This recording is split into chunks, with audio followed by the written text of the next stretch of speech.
সালিমিন আনাবিহি সালিম রাদিয়াল্লাহু আনহু বলছেন রাসূল সাল্লাল্লাহু আলাইহি ওয়াসাল্লাম বলছেন মানাহুদা মিনাল আরদি শাইয়ান দুনিয়াতে কোন মানুষের উপরে অন্যায় করে জুলুম করে জোর জবরদস্তি করে দুনিয়াতে কোন মানুষের নিকট থেকে এক চিমটি মাটি যদি নিজের মধ্যে নিয়ে নেয় এক চিমটি মাটি নিজের মধ্যে নিয়েছেন আল্লাহর নবী বলছেন বিচারের ময়দানে আল্লাহ জমিনটাকে ইলা আরদি সাবঈনা 7 স্তরে আল্লাহ বৃদ্ধি করে দিবেন।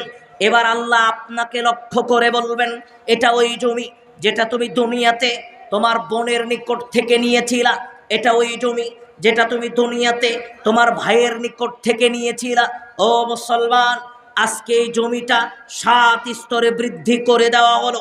আল্লাহ জমিনের ভিতরে আপনাকে পুঁতে দিবেন, আল্লাহ আপনাকে গেড়ে দিবেন। তাহলে চিন্তা করা দরকার, আজকের দুনিয়াতে যারা বোনের জমি আজও দিল না, আজকের দুনিয়াতে যারা ভাইয়ের জমি আজও দিল না, তাদের অবস্থা কত জটিল কঠিন হতে পারে।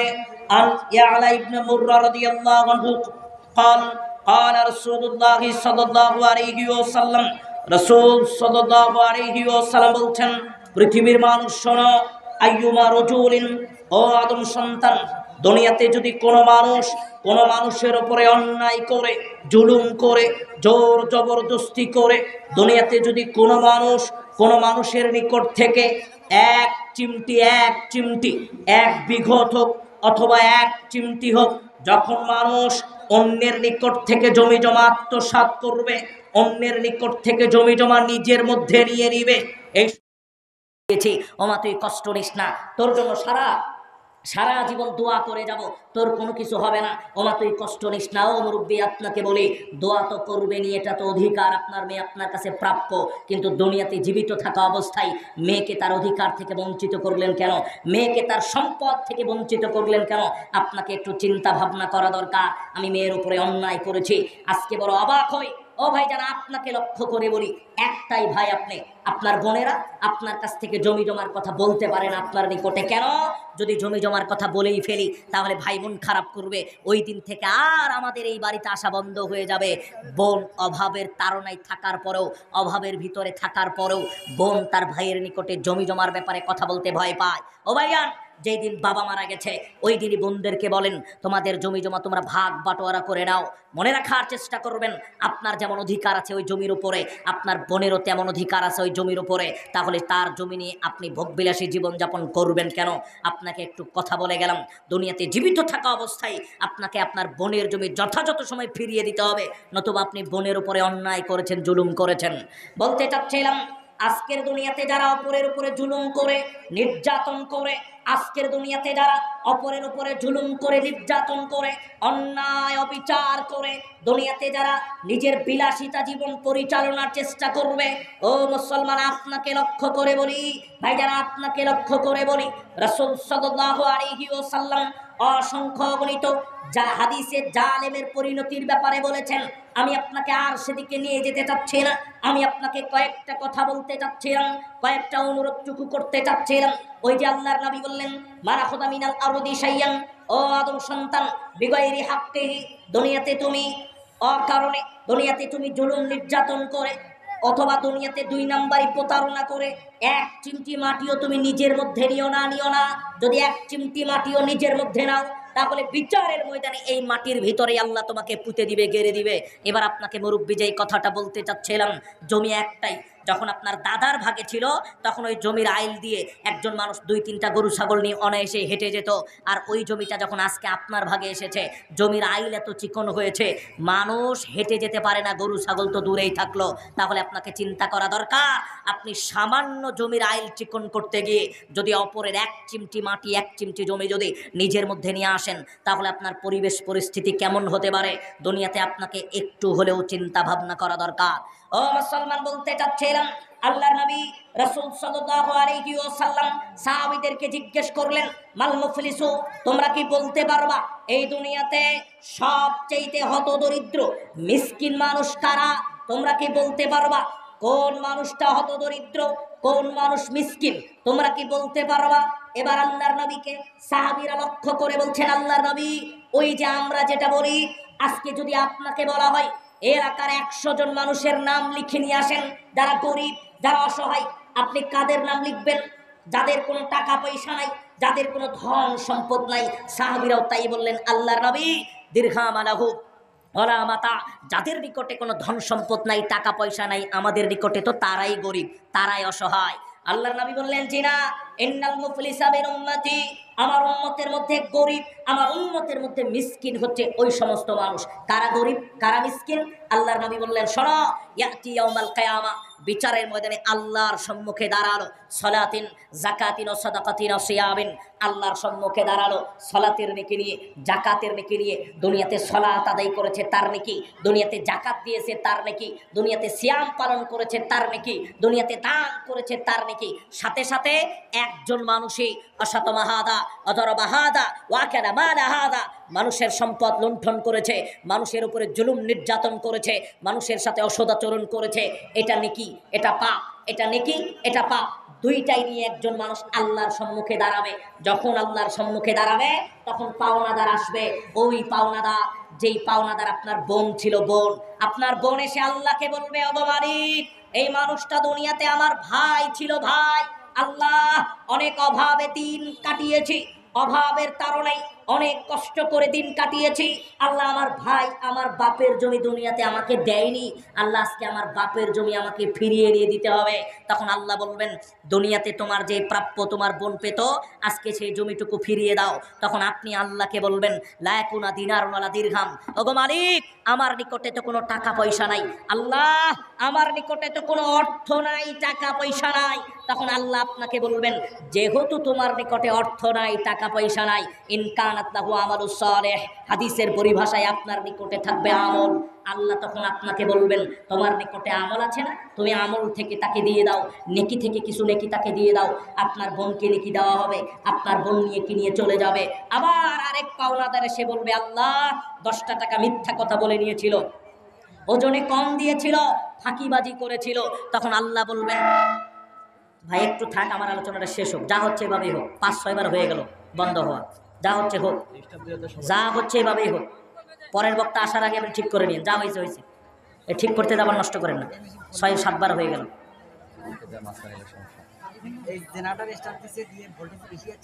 আচ্ছা বক্তা নিয়ে আসেন ভাই।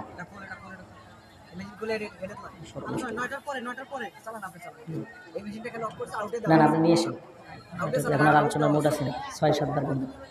বলছিলাম, আল্লাহর নবী রাসূল সাল্লাল্লাহু আলাইহি ওয়াসাল্লাম বলছেন, পাওনাদার আল্লাহর নিকটে এসে অভিযোগ করবে, আল্লাহ দুনিয়াতে আমি পাওনাদার ছিলাম।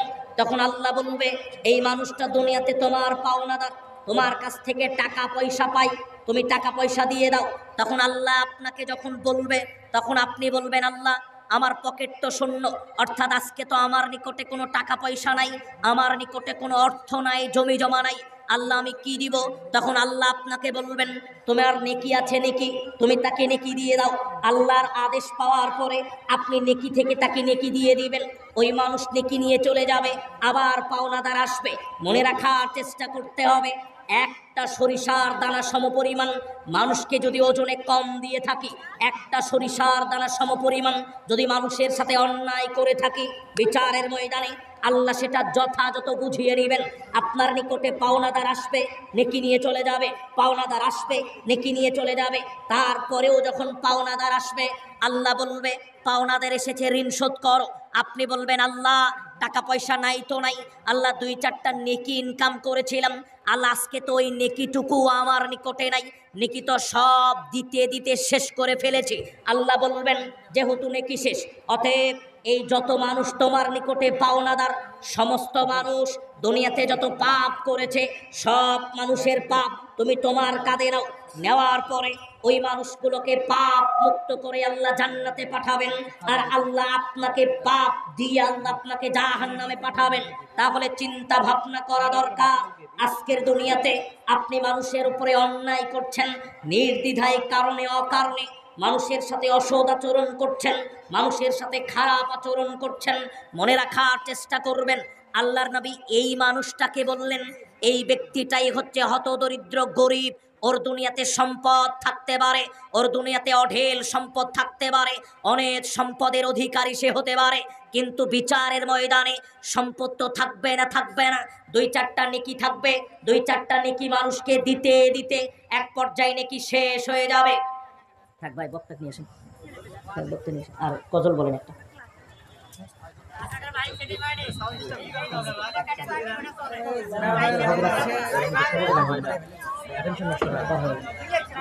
আপনি মাদ্রাসা আদায় সম্পর্কে, ভাই আমি আদায় সম্পর্কে কিছু বলেছি, ভাই আপনি ঠিক করেন ভাই, ভাই আমি আদায় সম্পর্কে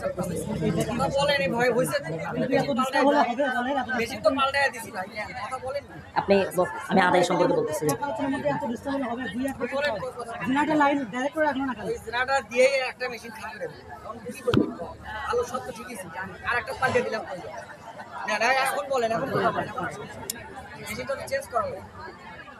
আজকের এই প্রতিষ্ঠান আল জামিয়া সালাফিয়া স্কুল অ্যান্ড মাদ্রাসার উন্নয়ন করবে আজকের এই প্রোগ্রাম।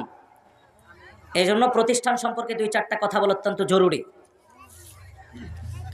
রাসূল সাল্লাল্লাহু আলাইহি ওয়াসাল্লাম বলছেন, মান দাআ ইলা হুদান, যখন কোনো মানুষকে ভালো কাজের দিকে আহ্বান করে, দাওয়াত দেয়, নেকির কাজের দিকে দাওয়াত দেয়, দ্বীনের কাজের দিকে দাওয়াত দেয়, এই সমস্ত মানুষের প্রতিদান কেমন হবে আল্লাহর নবী একটু বোঝাচ্ছিলেন।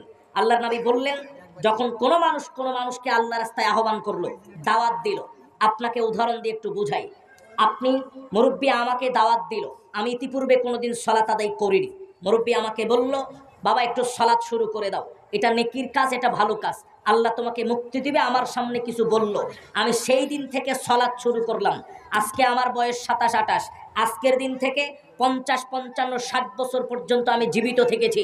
30 বছরে আমি সালাত আদায় করেছি, কোরআন তেলাওয়াত করেছি, তাসবিহ তাহলিল করেছি। 30 বছরে আমি সালাতের মাধ্যম দিয়ে, তাসবিহ তাহলিলের মাধ্যম দিয়ে যত নেকি ইনকাম করেছি, সমপরিমাণ নেকি আল্লাহ ওনার আমলনামাতেও দিবেন। বুঝতে পেরেছেন? কেন? ওনার দাওয়াতে আমি দাওয়াত পেয়ে আমি সেই দিন থেকে আল্লাহর রাস্তায় এসেছি। আমি আপনাকে এই হাদিসটা কেন বললাম? এই সমস্ত প্রতিষ্ঠান, ইতিপূর্বে এলাকায় কোনো প্রতিষ্ঠান মনে করেন ছিল না, অথবা আশেপাশে কোনো প্রতিষ্ঠান ছিল না। এই প্রতিষ্ঠান দেওয়া হলো, যেই দিন থেকে এই প্রতিষ্ঠান শুরু হলো, এই প্রতিষ্ঠানের সাথে আপনি সম্পৃক্ত। 10টা টাকা দিয়ে, 50টা টাকা দিয়ে, 100টা টাকা দিয়ে, 1000 টাকা দিয়ে, জমি জমা দিয়ে আপনি সম্পৃক্ত। তাহলে মনে রাখবেন, আপনার সাহায্য সহযোগিতার মাধ্যম দিয়ে এই প্রতিষ্ঠান যত দিন দুনিয়ার বুকে চলবে, এই প্রতিষ্ঠানে যত ছেলেপেলে পড়াশোনা করবে, ওরা যতদিন পড়াশোনা করেছে, বাকি জীবনে যা কিছু শিখেছে, যতদিন এর উপরে আমল করবে, ওর আমলের সমপরিমাণ নেকি আল্লাহ আপনার আমল নামাতেও দিবেন। কেন? আপনি এই প্রতিষ্ঠানের সাথে সম্পৃক্ত ছিলেন। দেখেন, আল্লাহর নবী বলছেন, মান সান্না সুন্নাতান হাসানাতান, যখন একজন মানুষ সমাজে একটা নেকির কাজ চালু করে, ভালো কাজ চালু করে, নেকির কাজ, একজন মানুষ নেকির কাজ চালু করলো, ভালো কাজ চালু করলো, যে কাজ ইতিপূর্বে ছিল না। আবার বোঝেন, একটা মাদ্রাসা আজকের পূর্বে এখানে ছিল না, এই মাদ্রাসা এখানে চালু করা হয়েছে। এই মাদ্রাসাতে 100 ছেলে মেয়ে পড়াশোনার সুযোগ পেয়েছে, কোরআন শিক্ষার সুযোগ পেয়েছে, ইসলামিক দ্বীন শিক্ষার সুযোগ পেয়েছে। তাহলে একটু হিসাব করবেন, 100 ছেলে এই প্রতিষ্ঠানে কোরআন শিখলো, ওই 100 জন আরো 100 জনকে শিখালো, ওই 100 জন আরো 100 জনকে শিখালো, ওই 100 জন আরো 100 জনকে শিখালো। কিয়ামত পর্যন্ত এই প্রতিষ্ঠানের মাধ্যম দিয়ে যারা লক্ষ লক্ষ হাজার হাজার ছেলে মেয়ে পড়াশোনা শিখলো, তাহলে মনে রাখবেন, লক্ষ লক্ষ হাজার হাজার ছেলে মেয়ে সারা জীবনে কোরআন তেলাওয়াত করে যত নেকি পাবে, আল্লাহ সমপরিমাণ নেকি আপনার আমলনামায় দিবেন। কেন? এই প্রতিষ্ঠানের সাথে আপনি সম্পৃক্ত ছিলেন, প্রতিষ্ঠানের সাথে সহযোগিতা করেছিলেন। এই জন্য ইসলামিক প্রতিষ্ঠানের সাথে সম্পর্ক রাখা, ইসলামিক প্রতিষ্ঠানের সাহায্য সহযোগিতা করা, এর প্রতিদান আল্লাহর নিকটে আপনি অনেক বেশি পেয়ে যাবেন। একটা কথা খেয়াল করবেন, আপনি একজন মানুষ আজকের সারাদিনে 1 পৃষ্ঠা 20টা আয়াত তেলাওয়াত করেছেন, 20টা আয়াতের প্রত্যেকটা অক্ষর প্রতি আল্লাহ সুবহানাহু ওয়া তাআলা আপনাকে নেকি দিয়েছে। কিন্তু আপনি একটা প্রতিষ্ঠানে সহযোগিতা করেছেন, ওই প্রতিষ্ঠানে 100 ছেলে, মনে করেন একটা বাল্ব কিনে দিয়েছেন, তার মাথার উপরে ফ্যান কিনে দিয়েছেন, ওই ফ্যান বাল্ব তার মাধ্যম দিয়ে 100 ছেলে ওই প্রতিষ্ঠানে পড়াশোনা করছে। 100 ছেলে সারা দিনে কোরআন তেলাওয়াত করে যত নেকি পাবে, সমপরিমাণ নেকি আল্লাহ আপনার আমলনামায় দিবে। তাহলে আমি একজন মানুষ, আমি আমার জীবদ্দশায় পরিশ্রম করে, কষ্ট করে, আমি আল্লাহ সুবহানাহু ওয়া তাআলার ইবাদত করে আমি যতটুকু নেকি উপার্জন করতে পারছি, আমি এর চাইতে দ্বিগুণ নেকি আর অনেক বেশি নেকি উপার্জন করতে পারবো আমি যদি ইসলামিক যেগুলো কাজ, ইসলামিক যেই প্রতিষ্ঠান, ইসলামিক একটা সুন্নাহ সমাজে চালু করতে পারলে আমি ওর দ্বারা যত মানুষ উপকৃত হয়েছে, ওর দ্বারা যত মানুষ শিখেছে, সমপরিমাণ নাকি আল্লাহ আমার আমল নামাতেও দিবে। এজন্য এই সমস্ত প্রতিষ্ঠানের সহযোগিতা করতে হবে। দেখেন, আমি একটা উদাহরণ প্রায় জায়গায় দিই, উদাহরণটা আপনাকেও দেওয়া একটু জরুরি মনে করছি। আজকে যেহেতু প্রতিষ্ঠান মাহফিল হচ্ছে একটা প্রতিষ্ঠান কেন্দ্রিক, মাদ্রাসা কেন্দ্রিক। মনে করেন আজকে 5 বিঘা জমি বিক্রি করেছেন, 5 বিঘা জমি। আপনার মনে হচ্ছে যে আমরা ঢাকা শহরে থাকি, এই জায়গায় 5 বিঘা জমি, ফসলের জমি কোনো দরকার নাই, এটা বিক্রি করে টাকাটুকু ব্যাংকে রেখে দিই। আপনি 5 বিঘা জমি বিক্রি করেছেন, 10 লাখ টাকা হয়েছে, 10 লাখ টাকা ব্যাগে উঠিয়েছেন, ব্যাগে করে 10 লাখ টাকা নিয়ে আপনি ব্যাংকে চলে গেলেন। ব্যাংকে যাওয়ার পরে ব্যাংকের গেটে ফকির আপনাকে বলল, ভাই বাবা 5টা টাকা একটু ভিক্ষা দাও। পকেট থেকে 5 টাকার একটা কয়েন বের করে আপনি ফকিরের হাতে দিয়ে দিলেন। এবার ব্যাংকে ঢুকলেন, 10 লাখ টাকা ব্যাংকে রাখলেন, রেখে বের হলেন। আপনাকে বলি, ব্যাংকের টাকা আপনার স্বাক্ষর ছাড়া, আপনার উপস্থিতি ছাড়া কি কেউ তুলতে পারবে? আপনার জীবদ্দশায় কেউ তুলতে পারবে না। মানে ওই টাকার মালিক একমাত্র আপনি। এবার আপনি ব্যাংক থেকে বের হয়েছেন, রিক্সায় উঠেছেন, রাস্তা পার হচ্ছিলেন, ট্রাক এসে রিক্সার উপর দিয়ে তুলে দিয়েছে, ওখানেই মারা গেছেন। এখন আমি আপনাকে জিজ্ঞেস করব, ব্যাংকের গেটে ফকিরকে দেওয়া 5 টাকার মালিক আপনি, না ব্যাংকে রাখা 10 লাখ টাকার মালিক আপনি? এই 5 টাকার ভাগ কি কেউ নিতে পারবে দুনিয়াতে? কিন্তু ওই মারা যাওয়ার সাথে সাথে 10 লাখ টাকাকে 1 পয়সা আপনার থাকবে না, আহাল পরিবার ভাগ বাটোয়ারা করে নেবে। কথা বোঝেন? আহাল পরিবার ভাগ বাটোয়ারা করে নেবে আপনি মারা যাওয়ার সাথে সাথেই। তাহলে আপনার কোনটা? আপনি কোন সম্পদ উপার্জন করলেন, এই জিজ্ঞাসা একবার নিজেকে করা দরকার। আমরা আমাদের নিজেকে একবার জিজ্ঞেস করবো, আরে আমি আমার জন্য কি উপার্জন করলাম? এই জিজ্ঞাসাটুকু রাসূল সাল্লাল্লাহু আলাইহি ওয়াসাল্লাম সাহাবীদের করেছিলেন। আইয়ুকুম মা ইউহিব্বু মিন মালি ওয়ারিসিহি, তোমাদের মধ্যে কি এমন মানুষ আছে যে নিজের জন্য উপার্জন করে না? যা কিছু উপার্জন করে মানুষের জন্য করে, নিজের জন্য করেই না। সাহাবীরা বললেন, আল্লাহর নবী, এমন মানুষ তো দুনিয়াতে নাই যে নিজের জন্য ইনকাম করবে না, যা উপার্জন করবে মানুষের জন্য করবে, মানুষকে দিয়ে দিবে। আল্লাহ নবী বললেন, এমন মানুষের সংখ্যাটাই দুনিয়াতে বেশি। কি করে? মা তাকদ্দামা আমালুহু আমা তাআখারা মালু ওয়ারিসিহি। মনে করেন আমরা 5 ভাই, আমি বললাম আজকের দিন থেকে সারা জীবন দুনিয়াতে বেঁচে থাকা অবস্থায় যত টাকা ইনকাম করব, যত ফসলাদি হবে, যত দোকানের টাকা পাবো, যত চাকুরির টাকা পাবো, সব আমার ভাইদেরকে দিয়ে দিব, 1 টাকা আমি নিব না। আল্লাহর নবী বলছেন, এমন মানুষ কি দুনিয়াতে আছে যে নিজে ইনকাম করে মানুষকে সম্পদের মালিক বানায়, মানুষকে দিয়ে দেয়? সাহাবীরা বললেন, আল্লাহর নবী, এমন মানুষ তো নাই। আল্লাহর নবী বলছেন, এমন মানুষের সংখ্যাটাই বেশি। কি করে বেশি? একটু আপনাকে বলি। অনেক পরিশ্রম করে, কষ্ট করে 1 বিঘা জমি কিনেছেন। 1 বিঘা জমি 10 লাখ টাকা খরচ করে, 5 লাখ টাকা খরচ করে 1 বিঘা জমি কিনেছেন। মারা আপনি যদি হঠাৎ একদিন মন চাইলো আল্লাহর জন্য কিছু করি, সারা জীবন তো কষ্ট করলাম, 1 শতক জমি মাদ্রাসার নামে লিখে দিলেন। সকালবেলা দলিল হলো দুপুরবেলা, রাত্রিবেলা বিছানায় ঘুমিয়েছেন, সকালে আর উঠেননি, মারা গেছেন। এখন আমি আপনাকে জিজ্ঞেস করব, 1 বিঘার ভিতরে 1 শতক জমি মাদ্রাসায় দিয়েছেন, 32 শতাংশ জমি আপনার নামে আছে, আপনি মারা গেলেন। এই 32 শতাংশের 1 শতকে আর আপনি পাবেন না, যে 1 শতক দান করেছেন ওটা পাবেন? ওই 1 শতক আল্লাহর কাছে পাবেন। আল্লাহর নবী কি বুঝালেন? এই যে আমি আমার সারা জীবনে যা কিছু উপার্জন করলাম, আমি সব তো দুনিয়ার উপরে রেখে গেলাম, মাটির নিচে কিছুই নিয়ে গেলাম না। আল্লাহর নবী বললেন, যেটা মাটির নিচে নিয়ে গেলা এটা তোমার, আর যেটা দুনিয়ার উপরে ছেড়ে গেছে একটাও তোমার না। তাহলে আমি আমার জন্য কি করেছি? আমি যত জমি জমা কিনেছি, যত সম্পদ উপার্জন করেছি, সব তো দুনিয়ার উপরে থাকবে। তাহলে আমি মাটির নিচে কি নিয়ে যাব? মাটির নিচে কতটুকু নিয়ে যেতে পারলাম? এই জিজ্ঞাসা আসলে একবার নিজেকে করা দরকার, একবার নিজের কাছে প্রশ্ন করা দরকার, আমি আমার জন্য কি করলাম, আমি কতটুকু আমার জন্য ইনকাম করলাম। এজন্য করজোরে আপনাদের কাছে আবেদন, আপনাদের কাছে নিবেদন, এই মাহফিল শেষ করে যাওয়ার পূর্বে অবশ্যই প্রতিষ্ঠান কেন্দ্রিক আজকের এই প্রোগ্রাম, প্রতিষ্ঠানে কিছু দান সাদকা করে যাবেন। আর প্রতিষ্ঠান কেন দরকার এই ব্যাপারে আলেম ওলামাও কথা বলবেন। আমি 2-1টা কথা আপনাকে বলতে চাচ্ছিলাম। দেখেন, আমরা আমাদের শিশুকালে বয়স 27 হলেও আমরা আমাদের সময়েও দেখেছি, আমাদের বড়দেরকেও যার কাছ থেকেও শুনেছি যে সবার আগে একজন শিশু ঘুম থেকে উঠেই মক্তবে যেত। এটা ছিল মুসলমান সমাজের একটা সামাজিক অবস্থা। মুসলমানের সন্তান হলেই তাকে মক্তবে যেতে হবে। আজ থেকে 20 বছর 25 বছরের ঘটনা এটা হতে পারে, এই বেশি দিনের ব্যবধান না, 20 বছরের ব্যবধান। কিন্তু আজকের সন্তান ঘুম থেকে উঠেই পিতামাতা অনেকগুলো বই গুছিয়ে দিয়ে মা তাকে সাথে করে ইংলিশ মিডিয়াম স্কুলের বারান্দায় নিয়ে যায়। মা সারাদিন ওখানে বসে থাকে, সন্তান পড়ে, আবার মা সাথে করে নিয়ে চলে আসে। তার মানে যখন আপনার সন্তান মক্তবে গেল, প্রতিদিন মুসলমানের প্রতিটা সন্তান মক্তবে যায়, তখন ব্রাক স্কুল চালু করলো খুব ভোরবেলা, অনেক খাতা কলম দিল, খুব ভালো পড়াশোনা দিল। কেন? মুসলমানের সন্তানেরা বলবে অভাবের কারণে, আরে এরা তো খুব ভালো পড়ায়, এরা ফ্রি খাতা দেয়, কলম দেয়, এরা পড়াশোনাও খুব ভালো করায়। তখন মুসলমানের সন্তান মক্তব থেকে ব্রাক স্কুলে যাওয়া শুরু করলো। ওই দিন থেকে মক্তবের ভিত্তিটা নষ্ট হয়ে গেল। 50-55 বছর মুরব্বীকেও যদি বলা হয় মুরব্বী কোরআন পড়তে পারে, মুরব্বী মাথা নিচু করে থাকে। কথা একটাই, মরার 1 সেকেন্ড আগে হলেও কোরআন শিখতে হবে, নতুবা আল্লাহর কাছে জবাব দিতে হবে কোরআনের ব্যাপারে। তাহাজ্জুদ পড়েন, হজ করেন, কাবা ঘরের গিলাফ ধরে মারা যান, তবু আপনাকে কবরের ব্যাপারে, কোরআনের ব্যাপারে জিজ্ঞেস করা হবে। এজন্য বলতে চাচ্ছিলাম, আপনি ইসলামিক এই প্রতিষ্ঠানগুলো আপনার দিন শিক্ষার ব্যবস্থা, আপনার সন্তানের দিন শিক্ষার ব্যবস্থা। এই জন্য এই সমস্ত প্রতিষ্ঠানে সহযোগিতা করবেন। পরের আলোচক বক্তাগণ কথা বলবেন, তার আগে মাইকের কোনো সমস্যা থাকলে ঠিক করে নেন, আশেপাশের পরিবেশ ঠিক করে নেন। আল্লাহ সুবহানাহু ওয়া তাআলা আমাদের কবুল করুন। আল্লাহুম্মা আমিন। ওয়া আখিরু দাওয়ানা আলহামদুলিল্লাহি রাব্বিল আলামিন। আসসালামু আলাইকুম ওয়া রাহমাতুল্লাহ।